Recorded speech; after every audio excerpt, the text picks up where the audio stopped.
Barrister Abid ভাইয়ের কাছে আবার আসছি যে অনেক সময় দেখি যে বাসা ভাড়া নেওয়ার সময় কোনো ধরনের আপনার রসিদ দেওয়া হচ্ছে না। বাসা ভাড়াটা আসলে দেখা যাচ্ছে রসিদ ছাড়া অথবা কোনো চুক্তিপত্র ছাড়া কমার্শিয়াল স্পেসগুলো যখন কেউ নেয় ভালো ভালো জায়গায়, তখন দেখা যাচ্ছে যে এরকম তারা একটা অ্যাগ্রিমেন্ট করে নিচ্ছে, বাসা ভাড়া চুক্তি করে নিচ্ছে। আবার বড় মানে কিছু বাসাতে যে হচ্ছে না তা না, একটা চুক্তি করে নিচ্ছে আর কি, লিখিত চুক্তি থাকছে, 300 টাকার স্ট্যাম্পে করছে।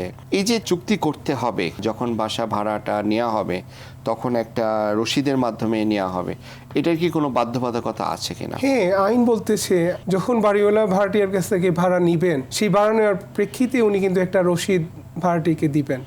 আইন স্পষ্ট বলে দিয়েছে। এটা আমরা দুই পক্ষই জানি না, কিন্তু আমরা আমাদের স্বার্থটাই জানি।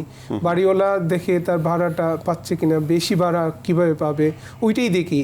আর ভাড়াটিরা ধরেন তাদের নিজের রাইট সম্পর্কেও সচেতনতা নেই, সেইটার জন্য আমরা অনেক যারা ঢাকায় বা অন্য জায়গায় থাকে সেটা রসিদ দিলেও আমরা নেই না, বা রসিদ দেওয়ার জন্য বাড়িওয়ালাকে বলি না। কিন্তু আইন স্পষ্টভাবে বলে দিয়েছে যখন বাড়িওয়ালা ভাড়াটিয়ার কাছ থেকে ভাড়া নিবেন, তখন উনি যে টাকাটা পেয়েছেন, বুঝে পেয়েছেন, তার একটা রসিদ বা রিসিট উনি ভাড়াটিয়াকে দিবেন। বাধ্যবাধকতা আছে। যদি কোনো মালিক ভাড়াটিয়াকে রসিদ না দেয়, ইন দ্যাট কেস ভাড়াটিয়া চাইলে ক্লেম করতে পারবে ওই মালিকের বিরুদ্ধে এবং ডাবল সে ক্ষতিপূরণ নিতে পারবে।